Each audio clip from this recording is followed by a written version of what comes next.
엄마, 우리가 잘못했어요. 제발 우리 다시 시작하면 안 될까요? 흔들리는 목소리와 함께 세 남매가 마룻바닥에 무릎을 꿇었습니다.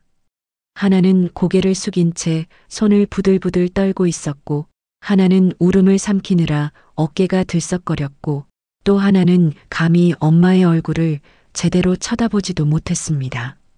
그 모습 앞에서 사람들은 믿을 수 없다는 표정으로 서로를 바라봤습니다. 저 사람들이 그 자식들이야? 집 뺏고 고시원으로 어머니를 밀어넣었다던 그 자식들. 한때 어머니의 집을 담보로 대출을 받고는 집을 날려버리고 어머니를 좁디 좁은 고시원 방에 밀어넣은 뒤 전화 한 통 없이 사라졌던 그 자식들. 그들이 왜 10년 만에 다시 나타나 그렇게 바닥에 머리를 박고 울부짖게 되었을까요? 지금부터 들려드릴 이야기는 자식 하나만 바라보며 평생을 살아온 어느 아주 평범한 어머니의 인생입니다. 그녀는 자신을 위해 쓴 시간이라고는 거의 없는 사람입니다. 세상에 태어난 순간부터, 아니, 서울에 처음 올라온 그날부터 내 자식만은 나처럼 살지 말게 해야지. 그 단 하나의 마음으로 숨을 쉬고 손을 움직이고 눈을 떴습니다. 하지만 인생은 참 잔인했습니다. 그렇게 평생을 다 바쳐 키운 자식들에게 그녀는 결국 집 한 채 남기고 쫓겨났습니다.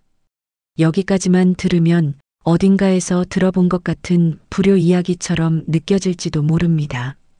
하지만 이 이야기는 거기서 끝나지 않습니다. 이 이야기가 진짜로 시작되는 지점은 그녀가 모든 것을 잃어버리고 이제 끝났다고 생각하던 그 순간부터입니다. 자식들에게 버려진 어머니가 어떻게 고시원 구석에서 인생을 뒤집었는지, 어떤 한 사람과의 만남이 그녀의 운명을 바꾸었는지, 그리고 어떤 계기로 자식들이 눈물로 무릎 꿇게 되었는지, 이제 천천히 그 이야기를 함께 걸어가 보겠습니다. 정자 씨는 올해로 78입니다. 가만히 지나온 날들을 떠올리면 늘 입에 먼저 맺히는 말이 하나 있습니다. 나는 참 나를 위한 시간이 없었네. 어릴 적부터 그랬습니다. 시골 작은 마을, 흙먼지가 풀풀 날리던 골목길, 학교도 제대로 마치지 못한 채 20살도 되기 전에 서울로 올라왔습니다. 서울 가면 그래도 돈은 좀 벌 수 있다더라. 친척 아주머니의 부름 한마디가 시작이었습니다. 그렇게 남의 집 살림을 거들며 새벽부터 밤까지 일하던 시간이 그녀의 첫 번째 인생이었습니다. 22에 만난 남자와 결혼했을 때 정자 씨는 잠깐이라도 믿었습니다. 이제 좀 내가 행복해도 되겠지. 하지만 그 행복은 오래가지 않았습니다. 남편은 술만 마시면 목소리가 높아지고 목소리가 높아지면 손이 먼저 나갔습니다. 맞고 다독이고 또 맞고 그래도 아이들이 있기에 버텼습니다. 그러던 어느 겨울밤 막내가 돌도 지나지 않았을 때였습니다. 춥고 미끄럽던 길 위에서 남편이 교통사고로 세상을 떠났습니다. 그날 이후 정자 씨는 새 아이의 엄마이자 아빠가 되었습니다. 처음에는 두려웠습니다. 나 혼자 이 셋을 어떻게 키우나. 머릿속은 캄캄했지만 아이들이 깔깔 웃으며 그녀의 품으로 파고들 때마다 그 불안은 잠시 잦아들었습니다. 그래, 얘들만 잘 크면 돼. 밥 굶지 않게 학교만 제대로 보내면 그걸로 됐지. 그 단순한 바람 하나가 정자 씨의 삶을 앞으로 나아가게 만든 힘이었습니다. 그녀의 하루는 늘 전쟁 같았습니다. 새벽 4시면 아직 어둑한 골목길을 지나 시장 트럭에 올라타 경매장 끝자락에 서 있습니다. 손이 시릴 틈도 없이 상자를 옮기고 채소를 펼쳐놓고 사람들의 손길을 기다립니다. 8시가 넘어가면 허겁지겁 집으로 돌아와 아이들 아침밥을 차려주고 잠결에 눈 비비는 얼굴을 쓰다듬으며 학교로 보냅니다. 점심에는 동네 공장에 나가 종이봉투를 접고 박스를 쌓고 해가 지면 또 다른 일터로 향합니다. 식당 뒷주방에서 설거지, 바닥 닦기, 냄비를 들다 허리가 끊어질 것 같아도 그녀는 멈추지 않았습니다. 겨울이면 손등이 다 터지고 손가락마다 피가 배어 나왔고 여름이면 더위에 쓰러져 식당 한켠에서 정신을 잃은 적도 여러 번이었습니다. 그래도 그녀는 아이들 앞에서는 늘 웃었습니다. 밥상이 초라해도 옷이 헤어져도 다른 애들 다 신는 새 운동화가 없어도 괜찮아. 엄마 지금 너무 행복해. 그 한마디로 자식들의 걱정을 가로막고 자기 마음은 끝까지 꾹꾹 눌러 담았습니다. 그녀에게는 거창한 꿈도 자신만의 소망도 사실 없었습니다.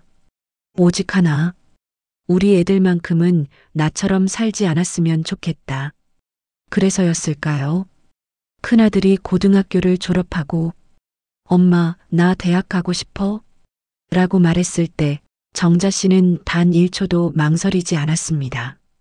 손가락에서 빼낸 금반지를 팔고 오랜 시간 들어두었던 보험을 해지하고 월세를 제때 내지 못해 집주인의 눈치를 보면서도 등록금을 마련해냈습니다. 둘째 딸이 나 피아노 배우고 싶어?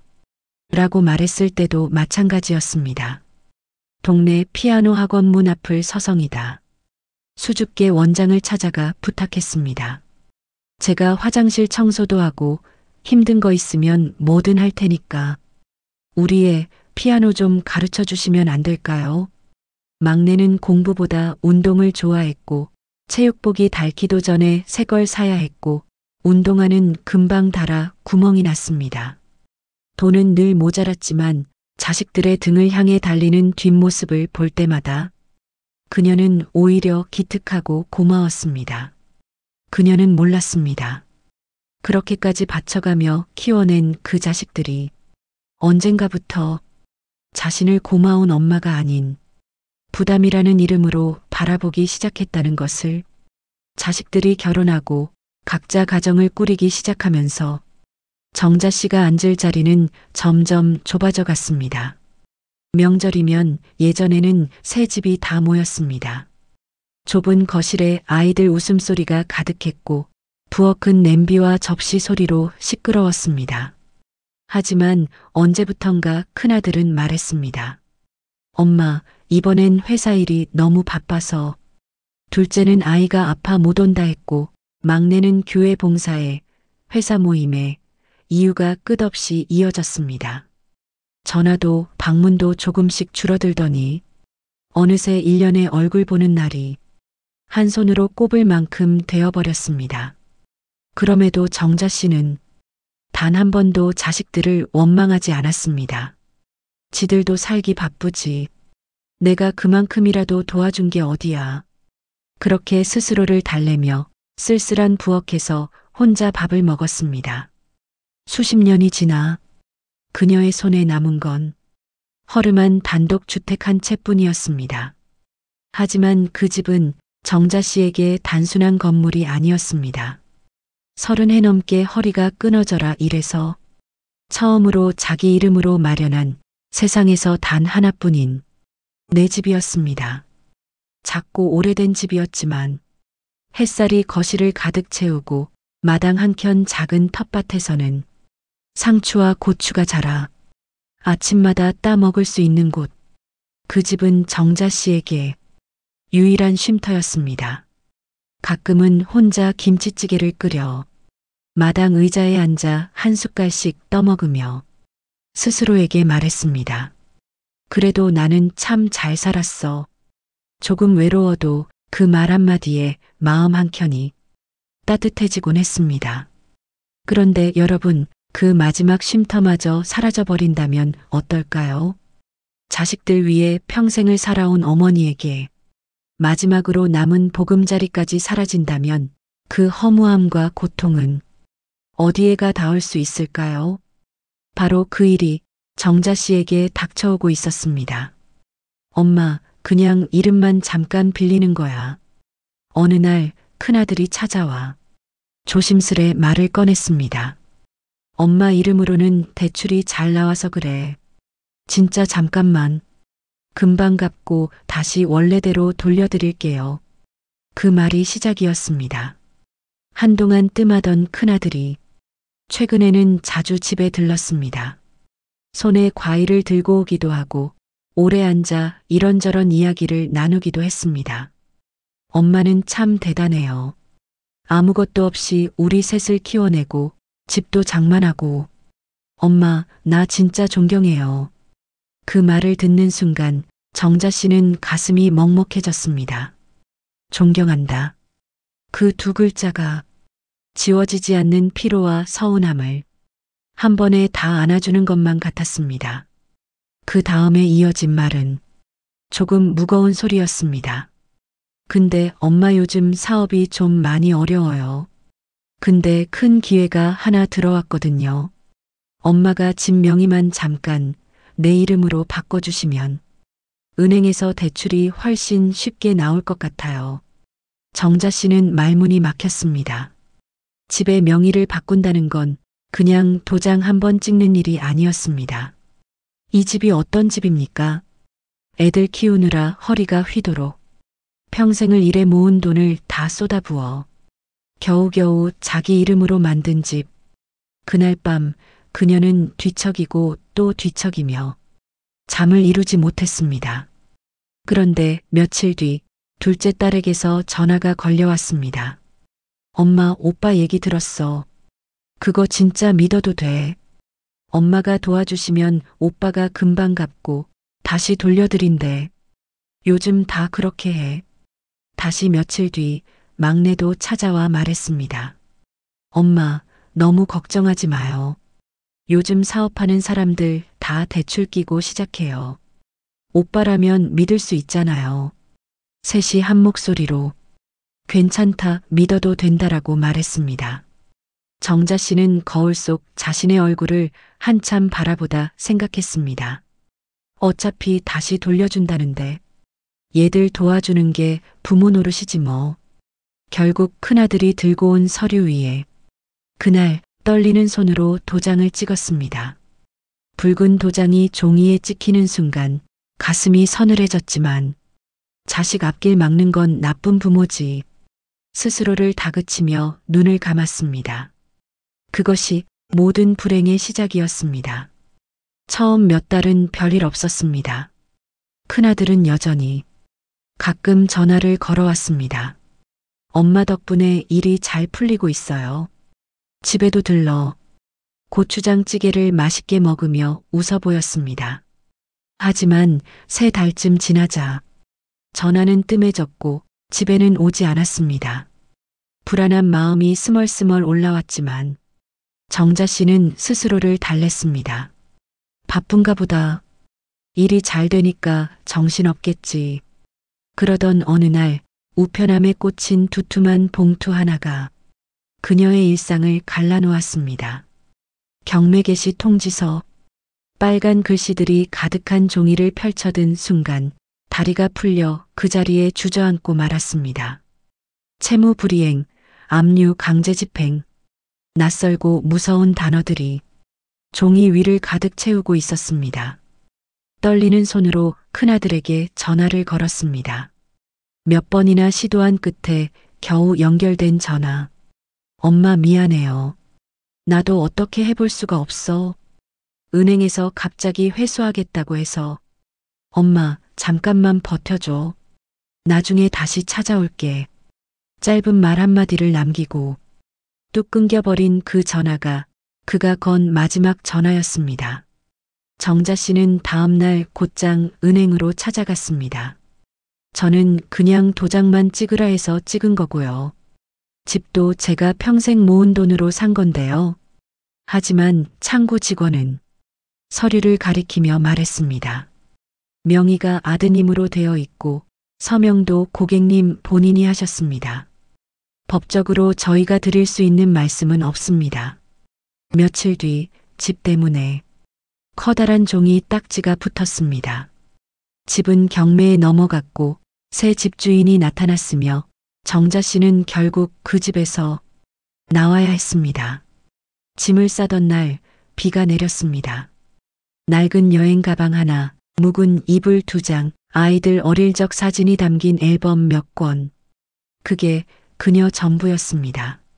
엄마, 고시원이라도 잡아드릴게요. 우리 형편이 너무 안 좋아서 당분간만 거기서 지내시면 안 될까요? 큰아들의 말에 정자 씨는 그저 고개를 끄덕였습니다. 어디든 있으면 됐지 뭐. 애들한테 더 민폐 끼치기는 싫다. 그날 이후 정자 씨의 인생은 완전히 다른 풍경으로 바뀌었습니다. 고시원. 처음 그곳 문을 열었을 때 정자 씨는 숨이 턱 막히는 느낌이 들었습니다. 문 하나 겨우 열리는 좁은 방. 들어가면 바로 침대와 얇은 옷장이 벽에 바짝 붙어 서 있고 창문도 없는 방 안에는 곰팡이 자국이 푸르게 번져 있었습니다. 밤마다 복도를 쿵쾅거리며 누군가 욕설을 섞어 떠드는 소리가 들렸고 라면 끓이는 냄새가 벽을 넘어 밀려 들어왔습니다. 공용 냉장고 안에 넣어둔 반찬통이 사라지는 일도 흔했고 가스레인지 하나를 두고 몇 사람이 눈치를 보며 번갈아 사용했습니다. 정자 씨는 처음 며칠 동안 제대로 밥을 먹지 못했습니다. 내가 살 때가 이렇게밖에 안 남았구나. 매일 아침 이불을 갠 뒤 창문 대신 하얀 천장을 올려다보며 그냥 멍하니 앉아있는 시간이 길어졌습니다. 바깥으로 나가면 갈 데가 마땅치 않았습니다. 오래 걷다 보면 무릎이 쑤시고 허리까지 저려 편의점 의자에 앉아 1,500원짜리 커피 하나로 2시간을 버티고 돌아오곤 했습니다.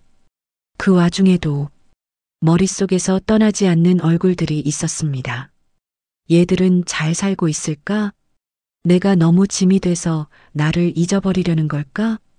그런 생각이 올라올 때마다 정자 씨는 베개에 얼굴을 묻고 몰래 울었습니다. 그래도 뭐 잘 살면 됐지. 내가 해준 것만큼만 기억해주면 그걸로 됐어. 입술로는 그렇게 말하면서도 가슴 깊숙한 곳에는 말 못할 허전함이 잔잔한 통증처럼 늘 남아 있었습니다. 그렇게 세상에서 완전히 잊힌 사람처럼 사라져가던 어느 날 그녀의 인생에 조용히 한 사람이 들어왔습니다. 고시원 복도 끝쪽 언제부턴가 낯선 발자국 소리가 들리기 시작했습니다. 새로 이사 온 듯한 젊은 남자. 키는 크지 않았지만 마른 몸에 조용한 눈을 가진 청년이었습니다. 며칠 뒤 공용 부엌에서 라면을 끓여 먹으려던 정자 씨는 우연히 그와 눈이 마주쳤습니다. 어색하게 고개를 숙이려는 순간 청년이 먼저 입을 열었습니다. 할머니, 여기 앉으셔서 같이 드셔도 돼요? 짧은 한마디였지만 그 말투에는 조심스러움과 따뜻함이 뒤섞여 있었습니다. 고시원에 들어온 뒤 누군가가 먼저 다정하게 말을 건 건 처음 있는 일이었습니다. 정자 씨는 잠시 머뭇거리다가 작게 고개를 끄덕이며 옆자리에 앉았습니다. 청년은 자신이 만든 국을 조심스럽게 떠먹으며 웃었습니다. 할머니 반찬 여기 있는 거 직접 하신 거예요? 얘 입에 맞을지는 모르겠지만 와, 제 밥보다 100배는 나아요. 혹시 제가 반찬통 사올 테니까 가끔 조금만 나눠주시면 안 될까요? 그 말에 정자 씨는 오랜만에 입가에 진짜 미소를 지었습니다. 청년의 이름은 정훈. 30살. 배달 아르바이트를 하며 집밥 도시락 사업을 준비하는 청년이었습니다. 창업 자금도 여유도 없지만 머릿속에는 구체적인 계획이 가득했습니다. 요즘 사람들 건강에 관심 많잖아요. 근데 진짜 엄마 밥 같은 도시락은 별로 없어요. 제가 그걸 해보고 싶어요. 처음에 정자 씨는 그저 철없는 꿈 이야기라고 생각했습니다. 그러나 날이 갈수록 정우는 진지했습니다. 시장에 다녀와 재료를 손질하고 반찬을 만들고 도시락을 싸는 전 과정을 홀로 해내면서도 그의 눈빛은 지치지 않았습니다. 정우는 하루도 빼먹지 않고 정자 씨에게 의견을 물었습니다. 할머니, 이건 간이 어떤 것 같아요? 이 무는요, 조금 더 얇게 썰어야 양념이 잘 배요. 이 반찬은 간장이 조금 세네. 심심한 듯 하면서도 맛이 도는 게 잘 된 거야. 정자 씨의 말은 단순한 조언이 아니라 평생 밥을 해온 사람이 가진 감각이었습니다. 정우는 그 말 하나하나를 꼼꼼히 메모하며 따라했습니다. 할머니, 혹시 제가 아르바이트비 조금이라도 드릴 테니까 같이 도와주실 수 있을까요? 정자 씨는 잠시 말이 없었습니다. 자신이 누군가에게 필요한 사람이라는 말을 언제 마지막으로 들어보았던가. 한참을 고민한 끝에 그녀는 천천히 고개를 끄덕였습니다. 돈은 됐어요. 그 대신 중간에 대충 하다 포기하는 거, 나는 그런 거 싫어요. 제대로 해보겠다고 약속해요. 정우는 허리를 깊게 숙였습니다. 정말 감사합니다. 후회 안 하시게 진짜 끝까지 해볼게요. 그날 이후 정자 씨의 하루는 다시 바빠지기 시작했습니다. 이른 새벽 그녀는 다시 시장에 나가기 시작했습니다. 무, 배추, 두부, 달걀, 콩나물, 선반에 줄지어 놓인 재료들을 하나하나 손으로 만져보고 고르며 말합니다. 이건 너무 오래됐고 이건 국 끓이기엔 좋아도 반찬용으로는 아니야. 시장 상인들도 이제는 그녀를 먼저 알아봤습니다. 할머니, 오늘은 찜용이에요? 볶음용이에요? 집으로 돌아오면 작은 고시원 주방에서 물을 썰고 나물을 무치고 계란말이를 부치며 다시 밥하는 사람이 됩니다. 몸은 힘들었지만 그녀는 이상하게도 하루가 훨씬 덜 외로워졌다는 걸 느꼈습니다. 누군가가 자신을 기다리고 있고 자신의 손길을 필요로 하고 자신이 만든 밥을 맛있게 먹어주는 사람이 있다는 것. 그건 자식들에게서 받아본 적 없는 새로운 종류의 인정이었습니다. 도시락은 조금씩 입소문을 타기 시작했습니다. 이거 누가 만든 거예요? 진짜 집밥 같아요. 반찬이 너무 정갈해요. 매일 먹고 싶네요. 이 도시락. 그 말들이 쌓이면서 정자 씨의 마음에도 조금씩 빛이 스며들었습니다. 어느 날 정훈이 숨을 가쁘게 몰아쉬며 뛰어들어왔습니다. 할머니, 큰일 났어요. 깜짝 놀라 쳐다보는 그녀에게 정훈은 스마트폰 화면을 내밀었습니다. 우리 도시락 사진 있죠? 그거 단골 손님 한 분이 SNS에 올렸는데 조회수가 30만이 넘었어요. 댓글에 이거 진짜 우리 엄마 밥 같다는 말이 쏟아지고 있어요. 정자 씨는 숫자의 크기를 잘 실감하지 못했습니다. 30만 그게 뭔데 그래 호들갑이야. 정우는 웃으며 말했습니다. 요즘은요, 이렇게 사람들이 반응해주면 그게 바로 기회가 되는 거예요. 지금 투자자들도 연락 오고 있고 프랜차이즈로 키워보자는 얘기도 나오고 있어요. 정자 씨는 그저 어리둥절할 뿐이었습니다.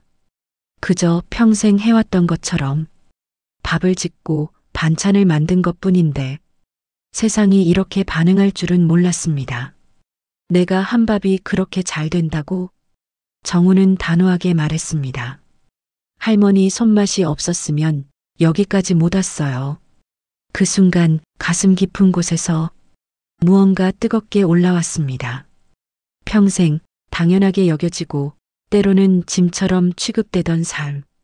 그런데 이제는 없으면 안 되는 사람으로 누군가의 인생 한가운데 서 있다는 사실이 참 낯설고도 고마웠습니다. 몇 달 뒤 정훈이 봉투 하나를 내밀었습니다. 할머니, 오늘은 꼭 드려야 할 게 있어요. 봉투를 열어보니 도시락 회사 법인의 지분 계약서가 들어 있었습니다. 할머니는 제 은인이고 이 사업의 뿌리예요. 할머니가 있어야 이 회사도 있어요. 그래서 할머니 명의로 주식 10% 드리려고요.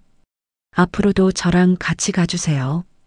정자 씨는 손으로 입을 가린 채 한동안 아무 말도 하지 못했습니다.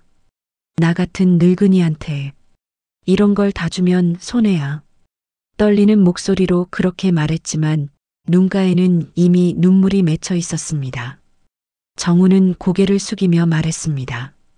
이건 손해가 아니라 당연한 몫이에요. 할머니 없었으면 전 여기까지 올 수 없었어요. 그날 밤 정자 씨는 고시원 방에 누워 천장을 보며 오랫동안 잠을 이루지 못했습니다. 내가 버려졌던 게 아니었구나. 그냥 아직 나를 알아볼 사람이 안 나타났을 뿐이었네. 혼잣말이 가슴속에서 오래 맴돌았습니다. 세월이 조금 더 흐른 뒤 도시락 가게는 서울에 3개의 매장을 두었고 온라인 배송까지 시작했습니다. TV 방송에도 소개되어 세대가 함께 만든 집밥 도시락 성공기로 정훈과 정자 씨는 함께 인터뷰를 했습니다. 한때 창문 하나 없는 고시원에서 숨을 죽이고 살던 그녀는 이제 햇살이 가득 들어오는 작은 아파트에서 창가에 놓인 꽃을 돌보며 차를 마시는 사람이 되어 있었습니다. 그녀는 더 이상 누군가에게 기대어 나 좀 봐달라고 애원하는 존재가 아니었습니다. 자기의 손으로 자기 삶을 다시 일으켜 세운 작지만 단단한 주인공이 되어 있었습니다. 그러던 어느 날 평범한 아침의 고요를 깨는 초인종 소리가 들려왔습니다. 띵동. 정자 씨는 텃밭에 물을 주다가 수도꼭지를 잠그고 수건으로 손을 닦으며 인터폰을 눌렀습니다. 누구세요? 잠시의 정적. 그리고 낯익지만 잊고 지냈던 목소리가 조심스럽게 흘러나왔습니다. 엄마 나예요. 큰아들. 정자 씨의 심장이 쿵 하고 내려앉았습니다. 10년. 정확히 10년 동안 어느 누구도 찾아오지 않았습니다. 명절에도 생일에도 어느 날 비오는 오후에도 그들은 단 한 번도 문을 두드리지 않았습니다. 그 목소리가 이제 와서 다시 엄마라고 부르고 있었습니다. 동생들도 같이 왔어요. 정자 씨는 인터폰 화면을 잠시 바라보다 소리를 끄고 눈을 감았습니다. 거실 한가운데에서 숨을 깊게 고르며 양손을 꼭 맞잡았습니다. 내가 어떤 얼굴을 해야 할까? 기쁨도 서운함도 분노도 모두 한꺼번에 밀려왔습니다. 잠시 후 그녀는 조용히 걸어가 문고리를 잡았습니다. 문이 천천히 열렸습니다. 문 앞에는 세 사람이 서 있었습니다. 예전보다 야윈 얼굴들, 깊어진 눈가주름, 덮어둔 세월만큼 낯설어진 모습이었습니다.